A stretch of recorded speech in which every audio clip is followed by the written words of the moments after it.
Hey everybody, welcome back to PathMonk Presents. PathMonk is the AI for website conversions. With increasing online competition, over 98% of website visitors don't convert. The ability to successfully show your value proposition and support visitors in their buying journey separates you from the competition online.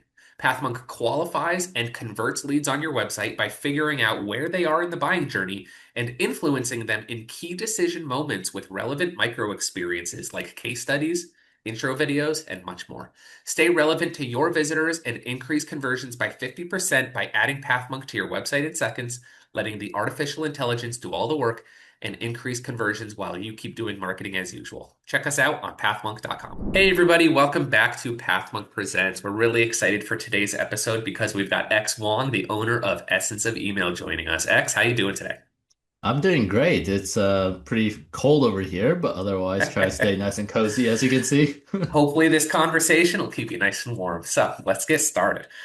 Before we dive into anything a little bit too deeply, I was hoping you might be able to just give us a little bit of background information about Essence of Email. So, maybe you can just tell us what are you guys all about and what are you up to nowadays? Yeah, absolutely. So Essence of Email is the agency that I started over 11 years ago at this point, and we've always tried to stay in our lane, which is retention marketing for e-commerce brands. And by retention marketing, primarily email and SMS marketing. Those are our primary channels, with a little bit of website stuff to obviously power the acquisition and the growth of the lists. So yeah, so I've pretty much been in the industry since as long as I can remember, over 15 years in total, and that's our bread and butter, what we focus on. And we actually have a sister agency that's focused on just email design called The Mhm. Better Creative as well. So we're pretty much doing the core strategy and execution on the essence of email side, and then for some brands, and we also white label with agencies that do just need email design. We have a separate brand to handle that as well. Awesome. Thanks for the background. So, let's dive into some of your clients. So, maybe you can give our audience a little bit of an idea. Who are you guys serving the best? I know you mentioned e-commerce mostly. So what are the problems that you're really solving for them, and what types of services can they expect from you? 100%. So, yes, so we've been tightly niched into e-commerce on the strategy side, although for design side, we actually cover pretty much every single industry there is. But yeah, for our e-commerce clients, there are a couple potential pain points that we really try to address, which is number one, number one and foremost is how do we get the most revenue out of the channels that we're responsible for, right? So email, SMS, how do we grow the list? How do we retain the audience? And how do we get repeat revenue out of the list? That is the core umbrella objective. Because ultimately, we fall under the umbrella of performance marketing. And if we're successful in that, then our clients love us. If we're not, then unfortunately, no. So under that umbrella, there are many moving pieces, as you can imagine. So both looking at data, a lot of data, but also looking at the different creative options, as well as a lot of testing, especially as the industry has been around for a while, the channel has been around for a while, but at the same time, things are changing all the time. A lot of times it's even, just battling the different ISPs like Gmail and Yahoo and trying to get into the inbox and not into spam. That's even a piece of the puzzle. But on top of it, of course, the content, when do you send which piece of marketing content, who you're sending to, the basics of marketing on the segmentation side. Am I pushing the lever too hard at this time? Which is like, yeah, you can see the short-term revenue, but you're crashing the list, which then Mhm. hurts you.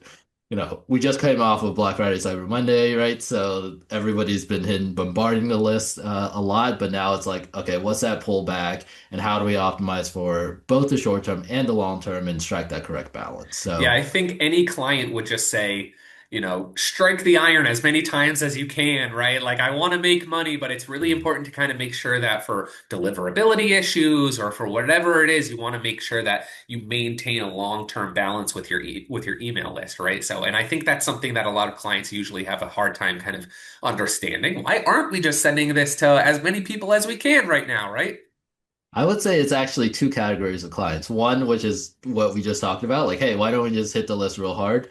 And then the other side is one that's way too timid, which is like, Mhm. oh, I don't want to annoy my customers. I don't want to send an email other than like once every 2 months. And so the ideal is somewhere in between those two extremes where you're optimizing for lifetime value.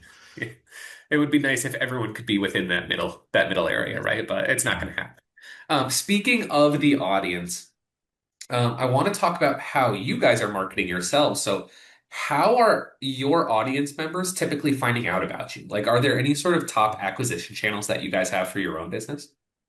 Yeah, 100%. So on the essence of email side, really it's fairly distributed actually. So there's some organic and just, coming through a website through some of our content marketing. Obviously referrals is always a big one for any agency that's worth their salt. So both client referrals, partner referrals, software and potentially other service agency partners as well. That's always been a strong one for us.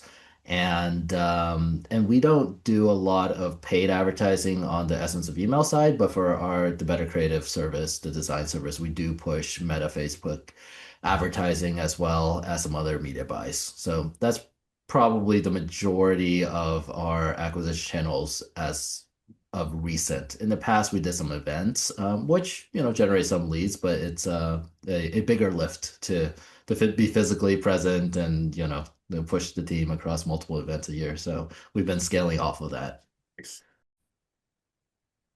Awesome answer. Thanks for that. So, I want to move on to the next one and talk about your own website a little bit. And more specifically in terms of how it performs in terms of client acquisition, because everyone always needs to send people to their website, but once they reach on the website, we want to make sure that we're converting as many people as possible, right? So maybe you can tell us like what role does your website play in terms of not just educating potential clients, but also converting potential clients?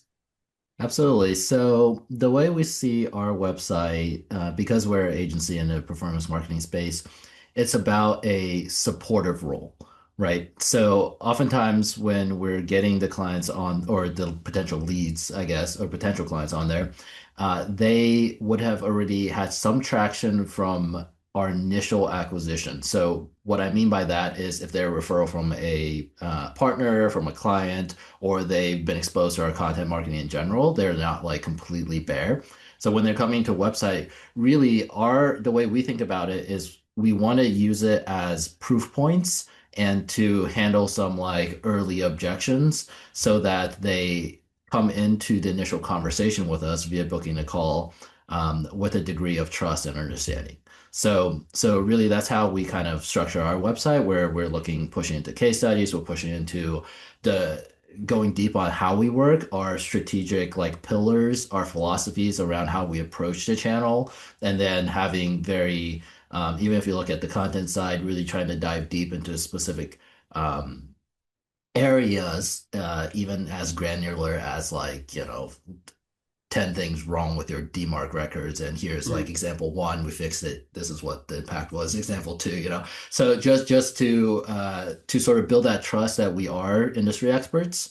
And so it's not so much like a direct, like here's 20, $20 off if you call us, whatever, those direct offers, but more so, and those can work like by all means, but not necessarily for our clientele, who we're working with, and how we're positioned in the market. So, I think that yeah. makes sense. And I would also say building trust and making sure that they understand who you are is obviously something that we hear a lot with that question. But one of the things that you mentioned to answer objections as early as possible with the website is something really interesting. And I don't think enough people talk about this. What are some of those early objections that you're trying to answer on the website before they even schedule some sort of a call? Yeah, that's a great question, Kevin. And basically, what most of the time when a legitimate lead looks at our website, they're not just evaluating us, right? They always want to take a look at a couple options. Maybe they're actively in the RFP process. Maybe, they even have someone who they think they're going to be working with already, but just want to, have talk to us as well as a backup. So some of the rejections really come down to the risk level that a client has to undertake in order to initiate work.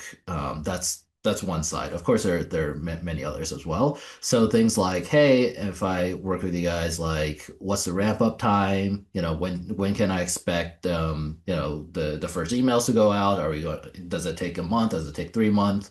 Do I have to sign like an annual contract? We pretty much say like, well, if you need a contract, sure, for a longer period of time, but otherwise, like, we're happy to do month to month with a 30-day out, which is significant value point because essentially it de-risk it for the client to get started and with you and your services, and then it's on us to prove out our value. And once that goes, then like we're smooth sailing. So Right. So answering all those questions, and it sounds like setting some proper expectations right up front, right? So there's no exactly. sort of unexpected turns, after they get started, because, that's one of the tough things. Oh, we got started, we've been working together for 15 days, and all of a sudden I'm experiencing something that I wasn't prepared for. That's every agency's worst nightmare, right? So, Yeah. yeah, I think that's a really, really smart answer.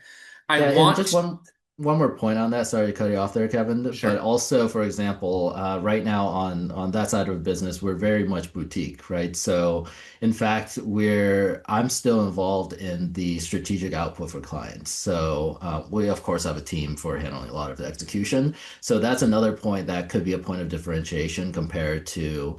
I know many agencies where, especially the bigger ones, where they have varying degrees of talent that potentially will be managing a particular account. So that's something that I hear a lot as well, which is like, hey, yeah, like the salesperson I spoke to or the owner I spoke to was fantastic, but then we got assigned sort of someone with like 1 year of experience out of school, which is typically not the best experience for the end Yeah, that's clients. a really good answer, and I think a lot of people would appreciate knowing that even the owner has a direct input into some of the actual operations that are going on there and some of the actual client work that's being done.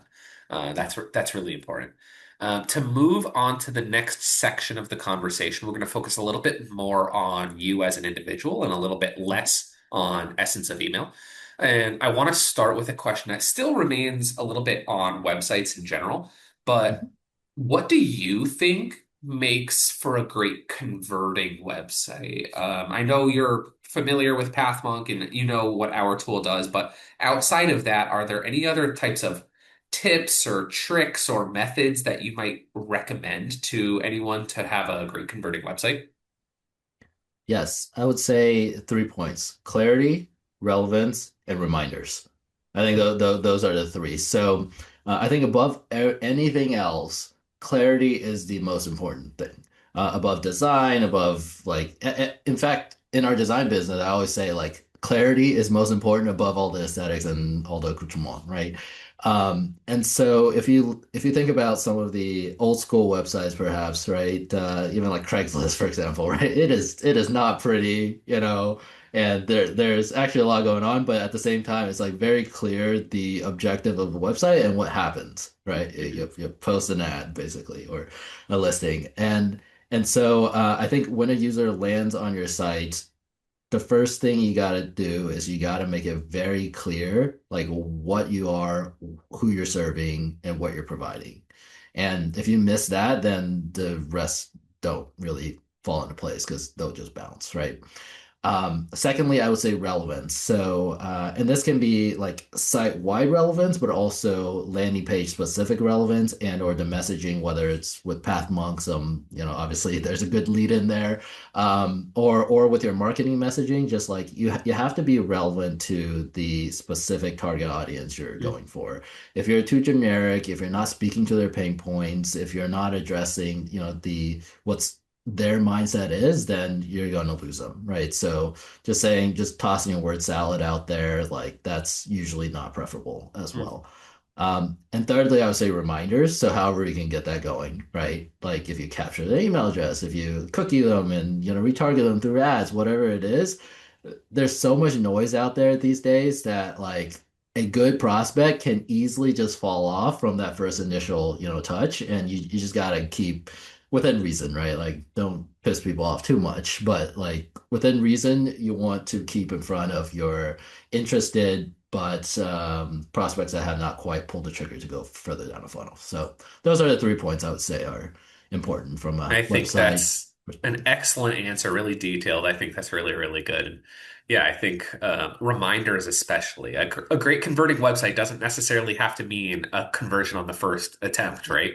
It can definitely mean a return visitor. Sometimes it takes three or four, like you had said in one of your earlier question, in one of the earlier questions.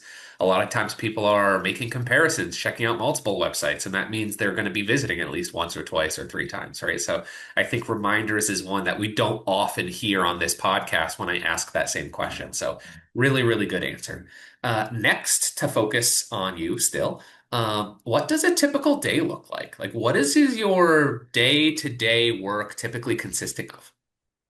Yeah, so I have my hands on a lot of pots and have always had my hands on a lot of pots. So it's really I would say a typical day can be quite variable, but there are a couple buckets, right? There's always sort of the client communication, client strategy, that is sort of that top bucket because ultimately we want to do the best by our clients. Then there's always the internal coordination piece of getting all the moving parts, talking to team member A and team member B, making sure everything's cleared up. Then always with the sales and marketing piece, that's a core part of every single day because what you measure and what you tend to tends to grow. So there's always at least a little bit carved out. Some days there's, maybe only 30 minutes, but other days it could be a bit bigger. Talking to our internal teams, looking at data, looking at, if our funnel, if our funnel stage at this point improved by 5% that we're aiming for.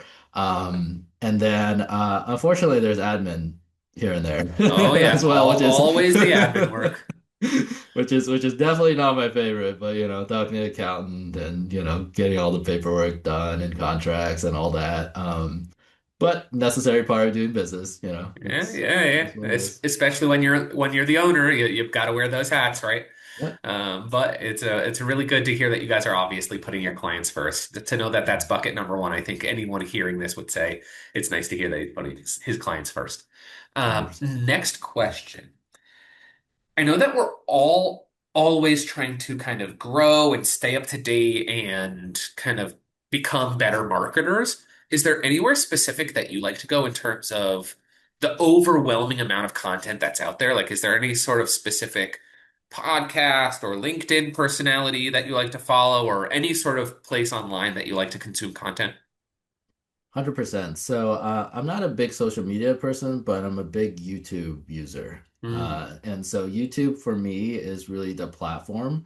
And I have like a million subscriptions to different channels on YouTube. So won't go through every single one of those. But for me, it's like it's a great platform for longer form content, interviews, going deeper, whether it's like a entrepreneurial story or if it's like someone who's a deep expert in a particular field talking about some very specific new like I don't know Google release on SEO, right? So for me, YouTube is king, and I actually, depending on the type of work I'm doing, I do like to play some videos in the background. Usually, the more like administrative, the more lower cognitive load tasks, I run that, and then um, when it's like deep thinking tasks, you kind of just pop on some house music or something Yeah, and go at I it. understand, and I don't think we get YouTube enough as an answer on this show. I think whether it is a quick, I need to learn something, hopefully someone out there can show me how to do it, Mhm. or whether it's I'm looking to learn more on a specific topic over a longer period of time and hear from multiple perspectives. I don't think people, what's the word? I think people actually underestimate how much helpful content there is on YouTube. It's not just a place for entertainment and content creators. It really is a library of like an endless amount of helpful content on every single category you can imagine. And I don't think enough people leverage that information from like a helpful learning perspective. So I think that's a really, really good answer.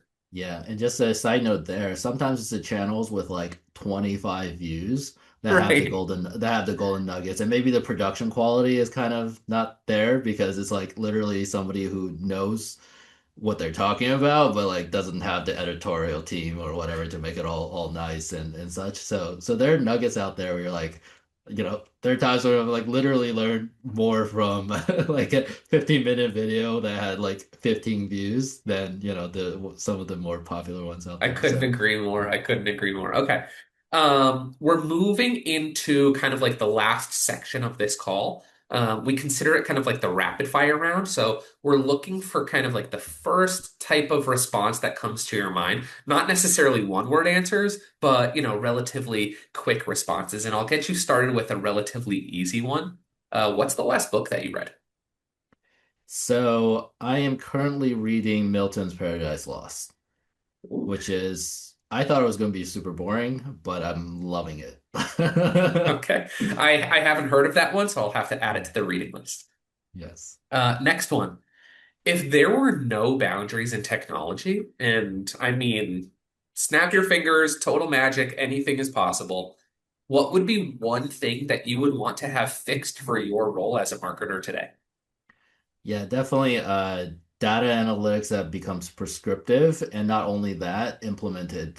So like the whole pipeline analysis, what to do, and implementation, at least to a degree of that. Because I think as much as we try to analyze and extract and implement, the machines can do it a lot better if they can actually not hallucinate. Yeah, I would totally agree. And maybe not necessarily operate it immediately or just Yeah. say, okay, it's been analyzed, we've put together the plan, click one button to do this or edit to make some small changes, right? And okay, boom, Yes. that would be amazing. I think that's a really, really Yeah. good answer. Okay. Humans are still really good with context, but we can't process like large streams Of of of data. of course not. No, and especially as an owner of a business, you might not have time to be analyzing all of those strings of data, right? So I think that's where it comes in the most important. If there was one repetitive task out of all the things that I'm sure you do on a regular basis that are so repetitive, what is the one thing that you would want to have automated? Probably on the admin side, to be honest, like anything that has to do with contracts, invoices, calculations of all that. It's within the realm of like possibilities, just haven't gotten fully around to all of that. There might already be a tool out there that's kind of Yeah. doing something like that. I wouldn't be surprised, but there is to a degree, you have to be able to read these things yourself and make sure that nothing's slipping by you, right? Because if something does slip by you, it's totally on you. So, Yeah. yeah, I wish that was possible. Okay, and the last question. What is one piece of advice that you would give yourself if you were to restart your journey as a marketer today? Yeah, I would say it would be more around talent and hiring and thinking deep on that from the very beginning. Um, just pay a lot more and get the best talent you can within, the parameters. Because once you get the right team, I know this is probably harped on a lot, but like I've been on both sides of the equation, and it's just absolutely night and day difference. Mhm. Like the wrong team is a net negative, and the right team is like a force multiplier. Oh yeah. So that's what I would say is one of my biggest lessons from early days. And Yeah, make sure to make those early investments on the right people. It'll pay off much sooner than you might expect. I think that's a really good answer. So, X, we really appreciate having you on the show today. Thank you so much for joining. Before we get going, why don't you tell our audience one more time who is Essence of Email and how can they find you? Absolutely. So, Essence of Email, we're a strategic retention marketing, so email and SMS agency for primarily e-commerce brands. You can just go to essenceofemail.com and look around, easy to contact us there. And real quick, we also have thebettercreative.com, which is focused on email design primarily, and that is covering every industry pretty much. Awesome. Thanks for the time, X. Thank you, Kevin.